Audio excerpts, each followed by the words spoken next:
اس کے کرم پر چھوڑنا ہے۔ یاد رکھنا، جب قومیں مادہ پرست ہو جاتی ہیں نا، جب وہ ہر چیز کو پیسے میں تولتی ہیں اور پہلے اپنا نفع دیکھتی ہیں، پھر وہ معاشرہ انسانوں کا معاشرہ نہیں رہتا، وہ تاجروں کا معاشرہ ہوتا ہے۔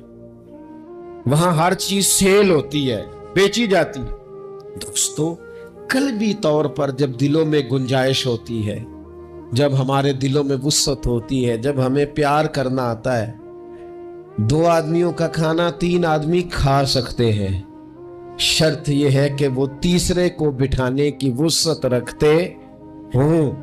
4 آدمیوں کا کھانا 5 آدمی کھا سکتے ہیں، شرط یہ ہے کہ ان کے دلوں میں گنجائش موجود ہو۔ یاد رکھنا، ایک چھت کے نیچے ایک ہی گھر کے اندر 4-5 خاندان گزارا کر سکتے ہیں، شرط یہ ہے کہ ان کے دلوں میں گنجائش موجود ہو، شرط یہ ہے کہ وہ قلبی کیفیات وہی رکھ۔ لیکن ہمیں نا کچھ مست سا کر دیا گیا ہے اپنی اپنی دنیا داری میں، کچھ محو سے ہیں، کچھ اس طرح کا ماحول بنا دیا گیا، مجھے کیا لینے دیں مجھے۔ مذہبی لوگ بھی اتنے لاکھ کی محفل نعت، اتنے لاکھ کا عرس، اتنے لاکھ کی فلانی شے۔ او خدا کے بندو، کچھ دیر کے لیے چھوڑ لو، کچھ دیر کے لیے مہربانی کر لو، اور دیکھو تو صحیح ضرورت کس چیز کی زیادہ ہے۔ چلو کوئی تو گنجائش پیدا کرو زندگی میں، کہیں کسی ایک چیز کو روک لو۔ مستحب کا اور واجب کا فرق ہی نہیں سمجھتے۔ اقبال کہنے لگے، یہ کسی شوخ نے لکھ دیا یہ جملہ محراب مسجد پر، کہ یہ ناداں گر پڑے سجدے میں جب وقت قیام آیا۔ وقت تو قیام کا تھا، تم سجدوں میں ہو، اٹھنے کا ٹائم تھا، لوگوں کی مدد کرنے کا وقت تھا، اور تم ابھی بھی اپنے ختمات شریف میں الجھے ہوئے ہو۔ کل 10واں چہلم مستحب ہے، 2 آدمی بیٹھ کے ختم دلانے ہو جاتا ہے۔ یہ باقی کا لاکھوں روپے کا مال ان جگہوں پہ پہنچایا جائے جہاں ضرورت ہے۔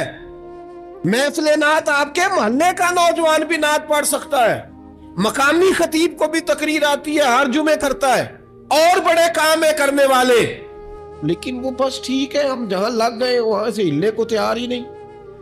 ایک مخصوص سا مزاج بنا لیا، اس سے باہر آنا ہی نہیں چاہتے، پسند ہی نہیں کرتے۔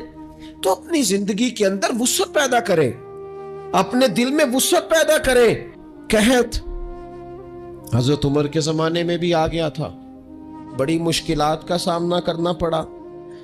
تو ان مصائب میں انسان کو تھوڑا سا پہلے تو ہمت کرنی ہے، پھر اس میں کرنے کا جو کام ہے وہ یہ ہے کہ سب سے پہلا کام تو یہ ہے کہ اپنے رب کی بارگاہ میں کھل کے دعا مانگی جائے، اللہ تبارک و تعالیٰ کے حضور التجائیں کی جائیں، دعائیں کی جائیں، رب کریم کو منایا جائے۔ حضرت عمر فاروق رضی اللہ تعالیٰ عنہ کے زمانے میں جب قحط آیا تھا تو حضرت عمر نبی پاک علیہ السلام کے چچا کو حضرت عباس رضی اللہ تعالیٰ عنہ کو لے کے میدان میں نکلے تھے، اور کیا خوبصورت لفظ انہوں نے ترتیب دیے تھے، عرض کرتے تھے، مالک پہلے ہم تیری بارگاہ میں محبوب پاک کو لے کے آیا کرتے تھے، آج محبوب نے ظاہری وصال کیا ہے تو تیرے محبوب کے چچا کو لے کے آئے، تو اے اللہ تو مہربانی فرما، اپنے محبوب کے چچا کا صدقہ ہمیں بارش عطا فرما۔ تو بس حضرت عمر نے وہ دعا مانگی، حضرت عباس کو وسیلہ بنایا، تو اللہ نے بارش عطا فرما دی۔ اچھا، پھر یہ دونوں چیزیں ہمیں حدیث صحیح میں ملتی ہیں۔ ایک نوجوان نے، ایک شخص نے آ کے حضور کی بارگاہ میں عرض کی، یا رسول اللہ بارش نہیں ہوتی، دعا کر دیں، تو نبی پاک نے ہاتھ اٹھائے دعا کے لیے، اتنے ہاتھ بلند کیے کہ بغلوں کی سفیدی نظر آنے لگی۔ وہ کہتے ہیں ابھی محبوب کے دستے مبارک پوری طرح چہرے پر پھرے نہیں تھے کہ اللہ نے بارش عطا کر دی۔ پھر پورا ہفتہ بارش ہوتی رہی، تو لوگوں کو اب بارش کی کثرت کی وجہ سے بعض مسائل بننے لگے، تو وہ پھر حاضر ہوئے، عرض کی یا رسول اللہ دعا فرما دیں، اب تو کچھ مشکلات بڑھنے لگی ہیں۔ تو حضور نے پھر ہاتھ اٹھائے کہ اے اللہ اپنا فضل نصیب فرما، مہربانی فرما، کبھی بارش کی ضرورت ہوتی ہے اور کبھی بارشوں کا کثرت سے ہونا وہ تکلیف کا باعث ہو جاتا ہے بعض جگہوں پر، تو کہتے ہیں پھر حضور نے دعا فرمائی، ابھی چہرے پہ ہاتھ نہیں پھیرے تھے کہ مدینہ منورہ میں بارش ختم ہو گئی۔ تو سب سے پہلا اور ضروری کام ہمارا آج مزاج بن گیا ہے کہ ہم تبصرے کرتے ہیں، سیاست کرتے ہیں، اس پر بیٹھ کر اب ایک اور دور آ گیا ہے، ویڈیو بناتے ہیں، موبائل چلاتے ہیں، جو کہ بہت بڑا امتحان ہے ہمارے لیے کہ صرف 20 منٹ موبائل کو ہاتھ نہ لگائیں، بہت بڑا امتحان ہے۔ ہو سکتا ہے بہت سارے لوگ بڑی تکلیف میں آ جائیں کہ پورے 20 منٹ گزر گئے، اس پہ ویڈیو بنائیں گے، اس پہ کومنٹس کریں گے، اس پہ یہ کام ہم کرتے ہیں۔ حالانکہ اگر کوئی ایسی مشکل آ جائے تو شریعت نے ہمیں یہ سبق دیا کہ پہلے دعا، پہلے اللہ کی بارگاہ میں حاضری۔ اکبر الہ آبادی نے کہا تھا کہ مصیبت میں بھی اب یاد خدا ہم کو نہیں آتی، دعا منہ سے نہ نکلی، جیبوں سے عرضیاں ہی نکلی۔ ہم محکموں میں درخواستیں دیتے ہیں لیکن دعا کی طرف بڑھتے، بڑا خوبصورت کام ہے۔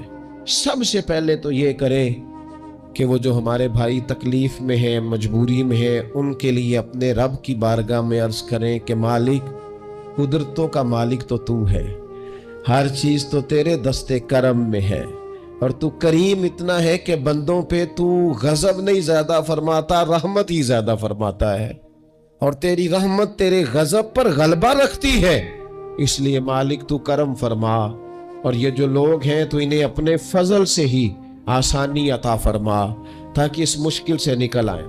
جن دنوں قحط آیا تھا نا مکہ مکرمہ مدینہ طیبہ میں حضرت عمر کے زمانے میں، تو حضرت عمر فاروق فرماتے ہیں میں نے بغیر گھی کے کبھی کھانا نہیں کھایا تھا، لیکن میں نے قسم اٹھا لی تھی کہ جب تک سب لوگوں کو راشن کھانا میسر نہیں آتا میں بھی گھی نہیں کھاؤں گا۔ یہ جو اضافی اخراجات ہیں، ایڈوانس گاڑیاں بک کرانا، نئے ماڈل کے موبائل خریدنا، یہ جو ہمارے صرف ناز نخرے ہیں، صرف ان کو تھوڑا سا کلوز کر لو۔ عجیب بات ہے نا، عجیب ظلم ہے نا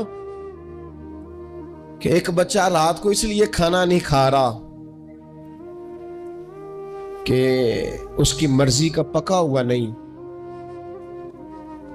اور ایک طرف میرے ہی وطن میں اس ویڈیو نے بھی میری چیخیں نکلوا دی جس میں ایک بیٹی، اور اس کی عمر بھی بالکل اتنی ہے جتنی میری بیٹی کی عمر ہے، اس سے وہ صحافی پوچھتا ہے، پاؤں اس کے ننگے ہیں اور پاؤں پہ کیڑے چڑھ رہے ہیں، تو اس سے پوچھتا ہے پتر کیا چاہیے؟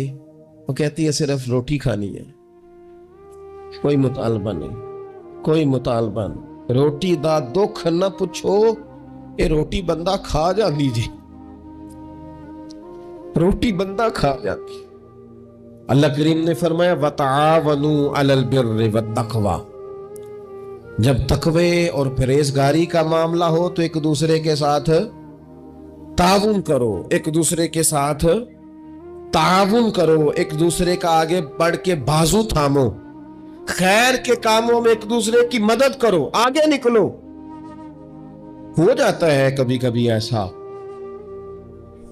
کہ ایک بھائی کے پاس بہت زیادہ مال ہوتا ہے، دوسرے کے پاس کم ہوتا ہے، اور نبی پاک صلی اللہ تعالی علیہ وسلم نے ارشاد فرمایا کہ یاد رکھنا اللہ تبارک و تعالی اتنی دیر تک تمہاری مدد کرتا ہے جب تک تم اپنے بھائی کی مدد کرتے رہتے ہو، اللہ تمہارا مددگار رہتا ہے۔ اور یہ جو مسلمان ہوتے ہیں، مومن، کلمہ پڑھنے والے، ان کے بارے میں میرے نبی پاک علیہ الصلوۃ والسلام نے فرمایا کہ یہ ایک جسم کی مانند ہے، ایک جسم کی طرح ہے۔ مومن ایک جسم کی طرح ہے، جس طرح یہ پورا جسم ہوتا ہے، اور حضور نے مثال دے کے بات سمجھائی، فرمایا جسم کا ایک حصہ تکلیف میں ہونا تو سارا جسم اس کا کرب محسوس کرتا ہے، یعنی درد صرف دانت میں ہے لیکن روٹی کھانے کو دل نہیں کرتا، کسی سے بات کرنے کو دل نہیں کرتا، اٹھ کے باہر جانے کو طبیعت نہیں چاہتی، پورا وجود اس کا کرب، اس کی تکلیف محسوس کرتا ہے۔ فرمایا جس طرح ایک جسم کے ایک حصے کو تکلیف ہو، آپ مجھے بتائیے نا، آپ کے دانت میں تکلیف ہے تو کیا کبھی آپ کے دماغ نے کہا ہے کہ ڈاکٹر کے پاس نہیں جانا؟ پیروں نے کہا میں نے نہیں چل کے جانا، یہ تو مسئلہ صرف اور صرف دانت کا ہے، دانت جانے اس کا کام جانے۔ ایسا ہوتا نہیں۔ دانت میں تکلیف ہوتی ہے تو ذہن منصوبہ بندی کرتا ہے، وہ کہتا ہے یار یہ پتہ کرو دانت کا ڈاکٹر کہاں بیٹھتا ہے۔ پھر آپ کی زبان ہلتی ہے، معلومات کرتی ہے، پھر آپ کے پیر چل کے وہاں جاتے، اور پھر آپ اپنے دل سے ما فی ضمیر وہاں بیان کرتے، پھر آپ اپنا کمایا ہوا سرمایہ خرچ کرتے ہیں۔ بھئی ایک دانت کو تکلیف ہے تو رہنے دو، سارے جسم کو کام میں کیوں لگایا ہے؟ تو معنی یہ ہے کہ جب جسم کا ایک حصہ تکلیف میں ہو، باقی سارے سپورٹ کرتے ہیں تاکہ وہ ٹھیک ہو جائے۔ تو حضور نے فرمایا میرے سارے مومن ایک جسم کی طرح، سارے مکے سے ہجرت کر کے مدینے آئے، گھر بار پیچھے رہ گئے، جائیدادیں پیچھے رہ گئی، کاروبار پیچھے رہ گئے۔ حضور نے فرمایا تم بھائی ہو۔ لیکن وہ صحابہ تھے نا، انہوں نے بھائی بھائی اپنے آپ کو صرف تقریروں میں نہیں سمجھا تھا، انہوں نے اپنے آپ کو بھائی بھائی صرف محفلوں کے نعروں میں نہیں سمجھا تھا، انہوں نے اپنے آپ کو بھائی بھائی صرف ادیب شاعر کی شاعری میں نہیں سمجھا تھا، وہ من سے ان کی آوازیں آتی تھی ہم سچ مچ کے بھائی ہیں۔ انہوں نے طے کر لیا تھا کہ ہم بھائی ہیں۔ لہذا جب حضور نے کہا نا آپ تمہارے بھائی وہاں سے ہجرت کر کے آئے ہیں تو ان کی مدد کرو، تو پھر انہوں نے صحیح والا بھائی سمجھا، دھاگا رکھ کے اپنا گھر تقسیم کر کے آدھا اپنے بھائی کو دیا، کاروبار بانٹ کے اپنے بھائی کو دیا، جس کے پاس 4 اونٹ تھے اس نے 2 اپنے بھائی کو دے دیے، چلتے کاروباروں میں بھائیوں کو شریک بنا لیا۔ انہوں نے انہیں اس طرح کر کے رکھا کہ پھر وہ جو مہاجر تھے وہ مہاجر رہے ہی نہیں۔ انہیں یوں لگا کہ ہم تو ایک گھر سے اپنے دوسرے گھر میں شفٹ ہوئے، انہیں کسی جگہ بھی کوئی تکلیف نہیں آئی۔ لیکن امیر آدمی غریب کو بھائی سمجھنے کو تیار ہوتا نہیں، تگڑا بندہ چھوٹے کے قریب جانے کے لیے راضی ہوتا نہیں۔ جب تک وہ خاص ذہن نہ بنے جو ذہن ہمیں رسول پاک صلی اللہ علیہ وسلم نے عطا کیا، اتنی دیر تک انسان اس مقام تک پہنچ نہیں سکتا جہاں وہ اپنے بھائی کے لیے خیر کا معاملہ کرے۔ تو ایک تو یہ کہ ہمیں آگے بڑھنا چاہیے، ان لوگوں کو اپنا بھائی جاننا چاہیے۔ چوتھی بات، اسلام کے اندر نا ہر ذی روح کے ساتھ نیکی کرنے کا اجر ہے، ہر تر جگر والے کے ساتھ نیکی کرنے کا ثواب ہے۔ اسلام کے اندر جو تر جگر رکھتا ہے، جس کے وجود میں روح ہے، اس سے نیکی کریں اجر ملے گا۔ صحیح حدیث میں موجود ہے نا، اور میرے خیال ہے آپ سب کو وہ حدیث آتی ہے کہ نبی پاک علیہ السلام نے فرمایا کہ ساری زندگی گناہ کرنے والی عورت نے کتے کو پانی پلایا تھا تو رب نے بخشش فرما دی۔ کتا حلال جانور بھی نہیں، کتے کو پانی پلایا، ساری زندگی کے گناہ تھے، اللہ نے معاف کر دیا۔ کوئی بھی تر جگر والا ہو، آپ مجھے بتائیے ایک کتے کو پانی پلانے سے رب معاف کرتا ہے، تو اگر کوئی کسی انسان کی خدمت کرے، اور نرا انسان نہیں مسلمان، اور نرا مسلمان نہیں مدینے والے کا غلام، رسول اللہ کا کلمہ پڑھنے والا، اس کے ساتھ نیکی کرنے سے اللہ کتنا اجر عطا فرمائے گا۔ تو عزیز بھائی، مخلوق خدا سے جب لوگ پیار کرتے ہیں، جب لوگ محبت کرتے ہیں، اور جب ہمارے دل نرم، ہمیں نا مادہ پرست بنایا گیا ہے کچھ عرصے سے، ہمارا ذہن بنا دیا، اور یہ ڈھیر سارے لوگ ہیں جو تقسیم کرتے ہیں ذہنوں کو، ڈھیر سارے لوگ، اس میں بعض مذہبی لوگ بھی شامل ہیں اللہ ماشاءاللہ، جو ذہن تقسیم کرتے ہیں، چھوٹی چھوٹی اپنے لالچ کے لیے لوگوں کو ایک دوسرے سے دور کرتے ہیں۔ یہ تقسیم کار ہمارا عام حصہ ہے، عام جز ہے۔ یاد رکھیں جب بندہ کسی کے بچوں کا سوچتا ہے تو اللہ اس کے بچوں پر فضل فرماتا ہے، جب انسان کسی کا گھر آباد کرتا ہے رب اس کا گھر آباد کرتا ہے۔ حضرت ابوبکر صدیق فرمایا کرتے تھے تو اللہ کے دین کی خدمت میں لگ جا، تیرا ذاتی کوئی کام رب رکنے نہیں دے گا، وہ سارے تیرے کام ہوتے رہے۔ ہم کیا سمجھتے ہیں کہ تگڑی تقریروں سے لوگوں کو قریب کر لیں گے؟ کہ ہم کیا سمجھتے ہیں کہ بڑے بڑے پوسٹر لگائیں گے محفلوں کے تو لوگوں کو؟ ہم کیا سمجھتے ہیں حساب صرف نمازوں کا ہونا ہے؟ ہم کیا سمجھتے ہیں کہ حساب صرف ہم سے سجدوں کے بارے میں پوچھا جائے گا؟ یہ بھی سوال ہوگا، یہ بھی صحیح بخاری مسلم میں موجود ہے